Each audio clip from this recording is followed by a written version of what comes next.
Ang estado ng kalusugan ay bunga ng tamang desisyon araw-araw. Ako po si Dr. Dex Makalintal, ang inyong doctor next door.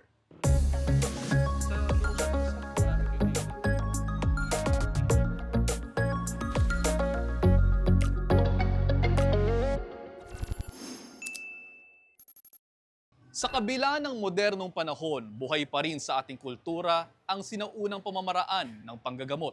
Pero kailangan nga ba talagang mamili sa pagitan ng tradisyon at ng siyensya? Ito ang Quiapo, Maynila. Sa tabi ng simbahan, hile-hilera ang mga nagtitinda ng mga herbal na gamot. Nakilala ko si Ate Mayet, isa sa mga tindera rito. Ano po bang mga tinitinda ninyo? Mga ano po, bayabas, gayabano, Oo. lalundi. Iba-iba po siya. Hindi naman pare-pareho. Ano po yung mga pinakamabebenta sa... Yung mga ano po, bayabas, sambong, sa sikmura kasi yun. Ano po? Sa sikmura, yung sambong, bayabas, gayabano. Sa mga lamig. Tapos effective naman daw po. Oo naman, umiinom ako eh. Bukod sa mga dahon-dahon, may mabibili rin na mga nakaboteng langis na nakapagpapagaling daw ng mga sakit. Pati na rin mga anting-anting at sinasabing pantaboy malas. Sinasalamin ng Quiapo ang malalim na espiritualidad ng mga Pilipino at ang nakatatak na sa ating kultura ng mga sinaunang paniniwala. Tumungo rin kami sa San Jose del Monte, Bulacan.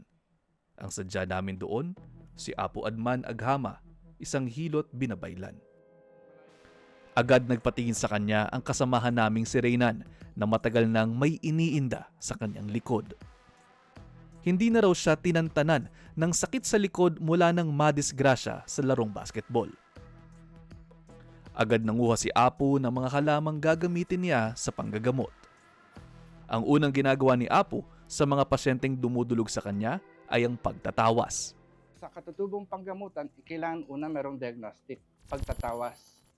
So yung tawas ay hindi lang siya yung ibig sabihin, ano bang pagkakaalam natin ng tawas? Ito yung tawas sa kandila, tawas sa itlog, tawas sa papel, etc. etc. No? So yun, una diagnostic. Usually ito rin ay tinatawag na pagsasala, ibig sabihin filtering, para malaman natin ano ba talaga ang naging sanhi ng karamdaman ng tao.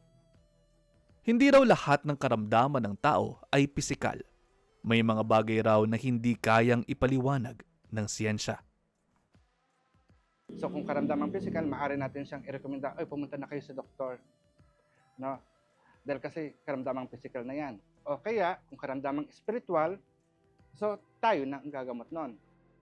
Sa tradisyonal na medisina, ang tawag sa sakit ay pilay. May iba't ibang klase nito. Unang-una, pag sinabing sakit, ang tawag natin noon ay pilay.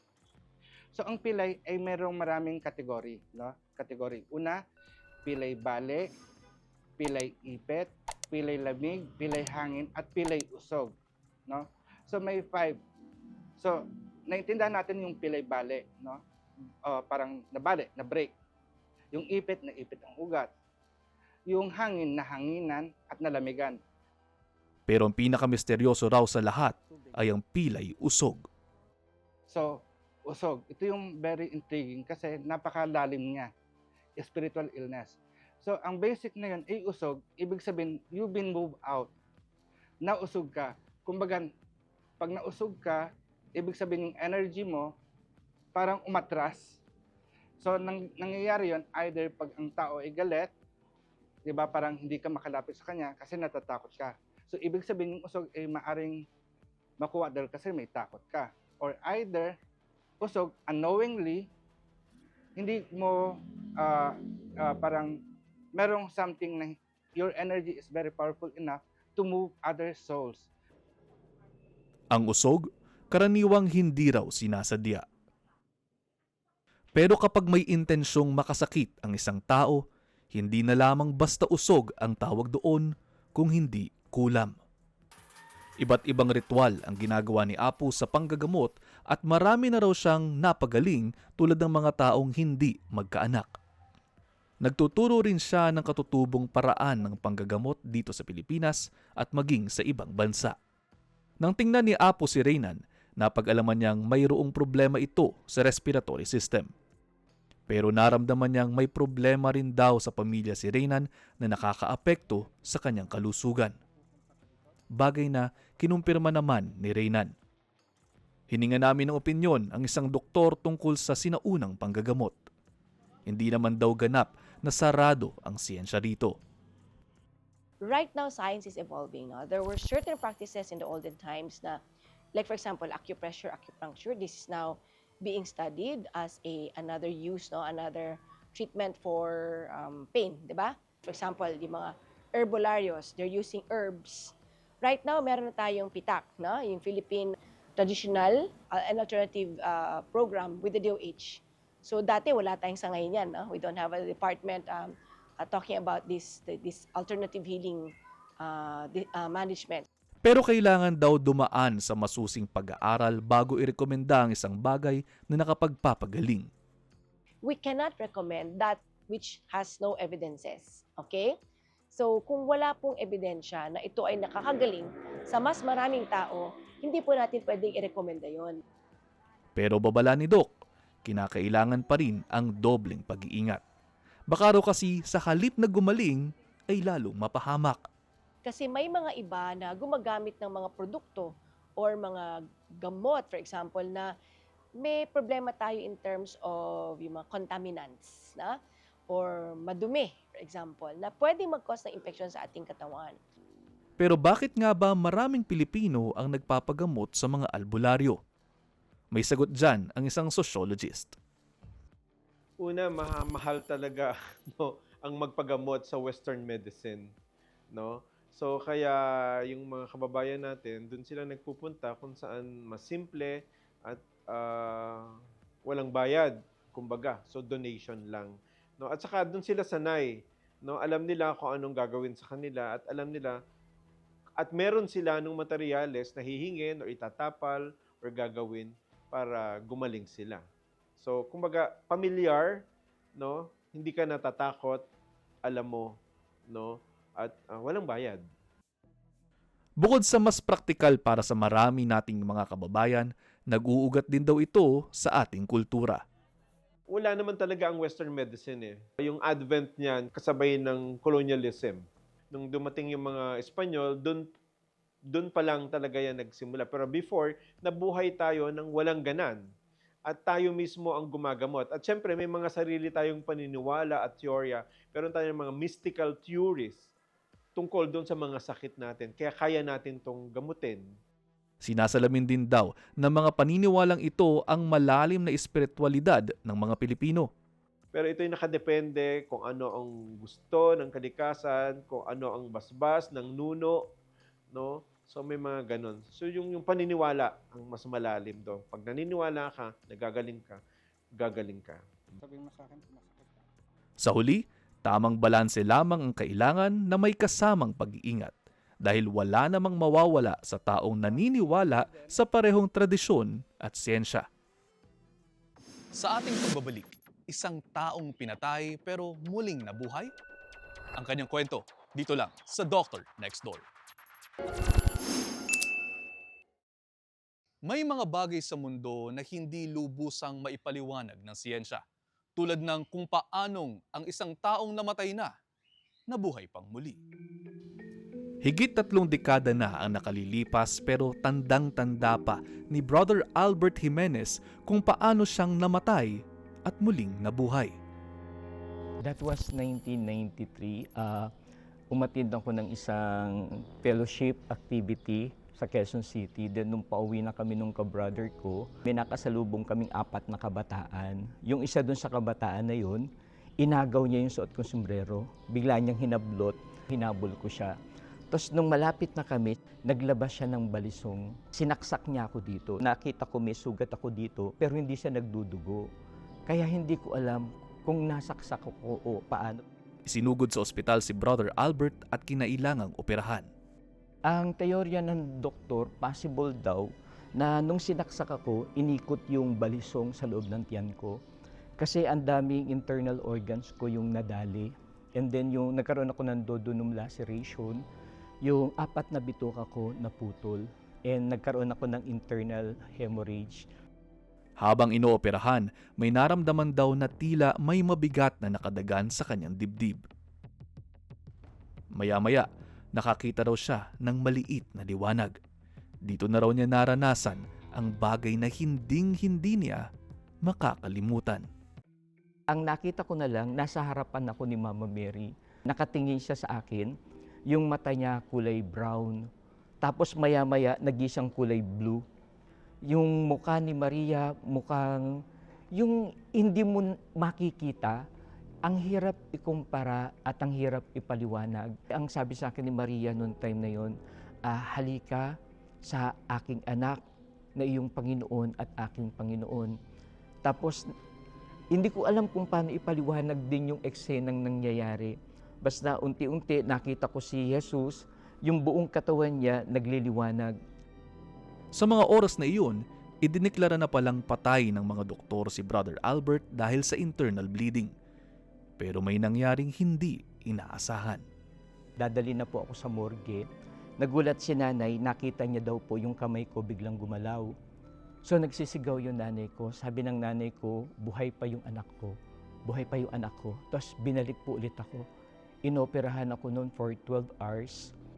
Matapos ang operasyon, muling nabuhay si Brother Albert. Kahit daw ang doktor, hindi makapaniwala sa nangyari. Sabi niya sa akin, Brad, albularyo ka ba or faith healer? Sabi ko, hindi po, Dok. Bakit? Tapos umiyak yung doktora. Sabi niya sa akin, kasi kanina habang inooperahan kita, nakita niya daw dun sa ugat ng puso ko, may crucifix, ganito kalaki, nakalutang, nagliliwanag, and split seconds lang, nawala siya kagad. Isang araw matapos muling mabuhay, nakaranas daw ng kakaibang lakas si Brother Albert na ikinagulat ng mga doktor at ng kanyang pamilya. Siguro dala nung sobrang taas nung aking lagnat, nagwawala daw po ako noon. Nagmumura ko, tapos tinali nila yung kamay ko, hinawakan ako, pero ang lakas-lakas ko. As in, super lakas ko daw, isang ganun ko lang tumatalsik sila. Sinaksakan ako ng tranquilizer. Unang saksak sa akin ng tranquilizer, hindi umepekto. So ginawa nung ate ko, lumapit siya sa doktor. Sabi niya, Dok, ano ba talaga totoong nangyayari sa kapatid ko? Sabi nung doktor sa ate ko, Mrs., tatapatin ko na po kayo. Kung ako sa inyo, patawag na kayo ng pare kasi wala nang pag-asa ang kapatid mo. Nilapitan daw siya ng kanyang kapatid at bumulong. Sabi niyang ganyan, Mama Mary, kung totoo yung sinasabi ng kapatid ko na nakita kanya at tinulungan mo siyang mabuhay ulit, para mo ng awa. Buhayin mo muli kapatid ko. Pag nagawa mo yun, magbabalik loob ako sa iyo. Bigla raw nawala ng malay si Brother Albert, pero makalipas ang ilang oras, muling dumilat ang kanyang mga mata. Kahit siya, hindi rin daw makapaniwala sa nangyari. So iniisip ko, everything was just hallucination and imagination. Baka dahil naniniwala ako kay Mary, naniniwala ako kay Jesus, kumakathan ng istorya yung utak ko. Kaya lang, pinatotohanan sa akin ng Diyos na hindi hallucination and imagination yung nangyari sa akin. Matapos ang lahat, nagbalik loob sa simbahang Katolika ang kapatid ni Brother Albert. Ang sumaksak naman sa kanya, muli niyang nakita matapos ang 10 taon. Nakagraduate na raw ito sa college at nagsisilbi na rin sa simbahan. May biyaya sa pagpapatawad. Kung hindi ko siya pinatawad, siguro hanggang ngayon, magnanakaw pa rin siya. Sa kanyang pangalawang buhay, niyakap na ni Brother Albert ang buhay ni San Francisco de Assis. Kahit pa raw ang ibig sabihin nito ay layuan ang kayamanan at pamilya. Isa siya ngayong religious brother ng Franciscan Missionaries of the Good Shepherd. Isa raw sa kanyang natutunan ang realidad ng kamatayan. Ang kamatayan ay hindi natin kayang takbuhan, hindi natin kayang paghandaan, pero maaari nating ihanda yung ating sarili sa pamamagitan nung spiritually maihahanda mo yung sarili mo na anytime na mamamatay akong walang bitbit na mabigat dito sa puso ko. Ang nangyari kay Brother Albert ay tinatawag na near-death experience o NDE. Base sa pag-aaral ng mga siyentipiko, may ilang proseso sa utak na nangyayari habang nararanasan ito. Kabilang na riyan ang hypoxia. Ito ay kapag nagkukulang na sa oxygen ng isang tao, maaaring nagkakaroon ng pagbabago sa neural activity ng utak na minsan ay nagdudulot din ng visual at pandinig na ilusyon. Nariyan din ang neurotransmitter release kung saan ang utak ay naglalabas ng endorphins at iba pang mga neurotransmitters na maaaring magdulot ng mga out-of-body experience. May ilang mga pag-aaral din na nagsasabi na kapag malapit na sa kamatayan ng isang tao, nagiging mas aktibo ang ilang bahagi ng kanilang utak tulad na lamang ng parietal lobes na maaaring magdulot din ng out-of-body experience. Ayon sa isang parapsychologist, karaniwan sa mga nakararanas ng NDE, mas napapalapit sa kanilang Diyos at iba-iba raw ang maaari nilang makita depende sa relihiyon. Usually, that's the effect of this experience. You become religious, you become more spiritual. Culturally, if you're a Christian, you will see Christ. If you're a Buddhist, perhaps you see Buddha or some other being. If you're Hindu, well, some Hindu god. So it depends on your religion, what you will or who you will see. Para kay Brother Albert, wala na sa kanya ang anumang sabihin ng iba tungkol sa kanyang karanasan. Ang mahalaga raw ay kung paano nito binago ang kanyang buhay. Lagi kong sinasabi, kahit hindi kayo maniwala sa karanasan ko, ang importante, maniwala kayo na totoong may Diyos. Kasi yun yung importante dun sa istoryang yun na pinakita ng Diyos na nag-e-exist siya.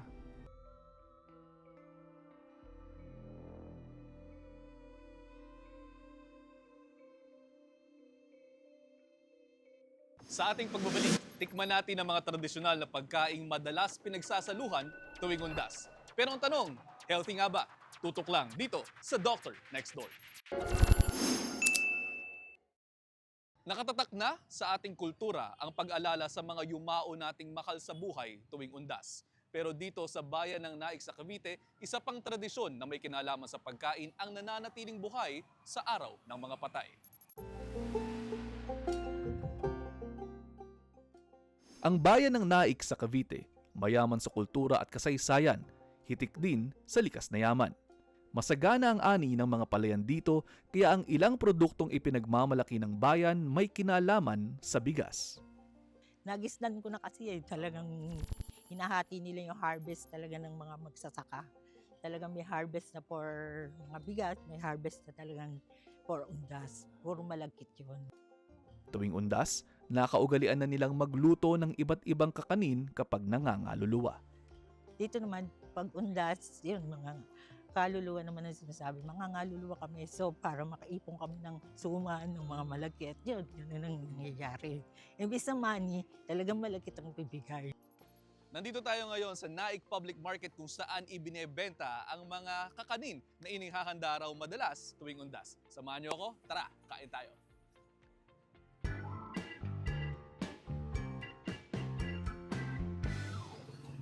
Hanap tayo ng kakanin. Sabi nila masarap daw yung mga kakanin dito. Yun, sakto.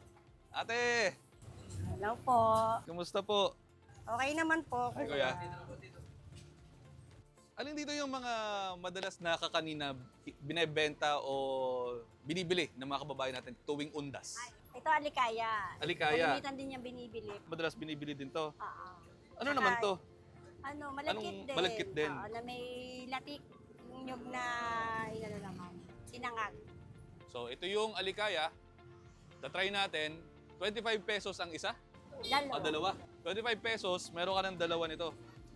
So tikman natin kung ano yung lasa. Sige, akin na rin yung isang yan.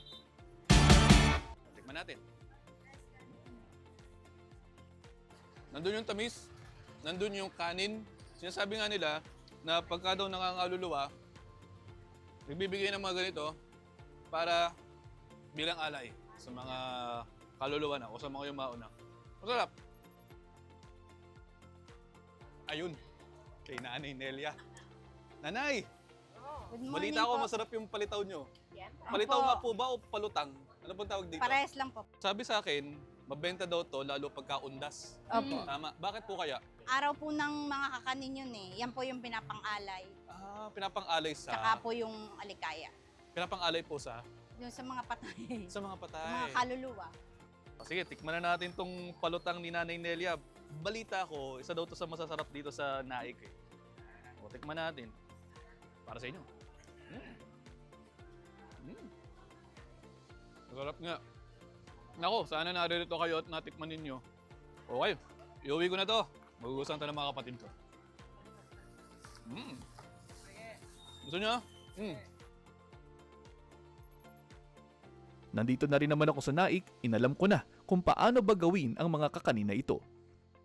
Okay, so ngayong araw na ito, si Nanay Luzvi po kasama natin. Tuturuan niya tayong gumawa ng Sumang talampak. sumang talampak. So ano po bang meron tayo dito, Nanay?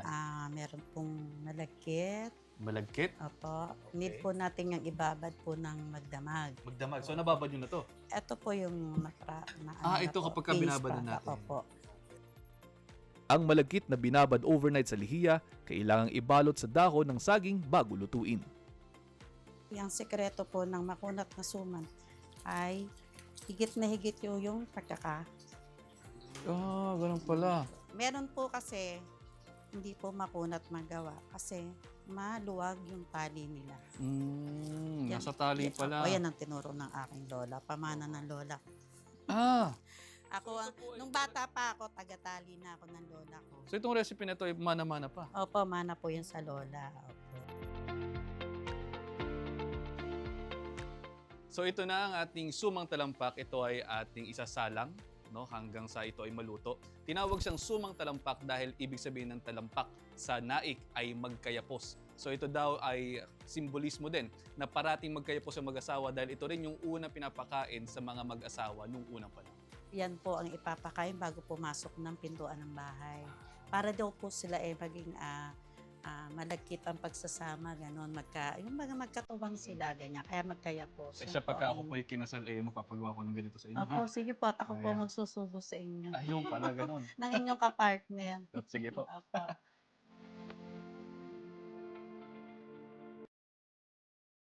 Meron tayo ditong sumang talampak. Darito rin ang ating pardo kung tawagin.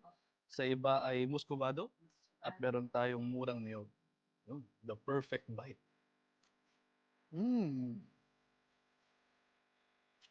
Tamang-tama lamang yung tamis na ambag ng niyog at ng ating muscovado. At tamang-tama lang din po yung ligat ng ating kunat. Kung tawagin dito pa pala kunat. Sa amin po ay ligat sa Batangas. Isa pa. Kung makakuha kayo dito ng carbohydrates, makakuha kayo dito ng energy to do your work. Pinakita rin sa akin ni Nanay Luzvi ang paggawa ng palitaw. Hinalo lang ang glutinous rice flour sa tubig at saka niluto sa kumukulong tubig.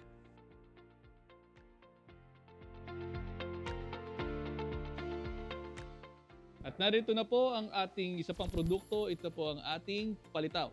Tama na, Nanay Luzvi?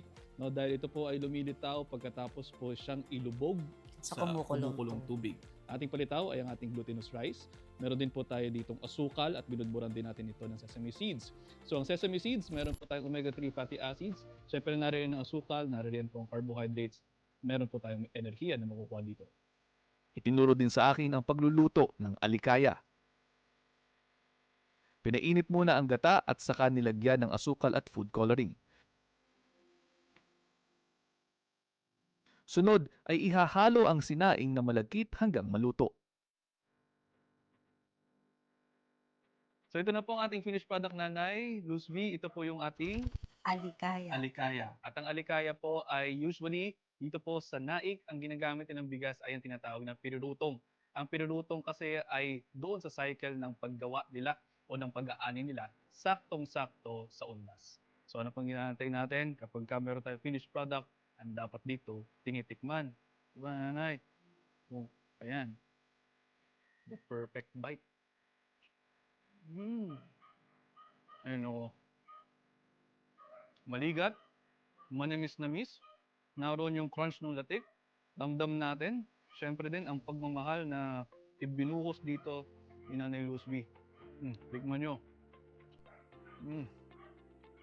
Ang sarap mga kapatid. Ang mga kakanin na ito nagsisilbing pagkakakilanlan ng mga taga-Naik. Ito rin ay tanda na ang pagkain sumasalamin din sa tradisyon, kultura at paniniwala.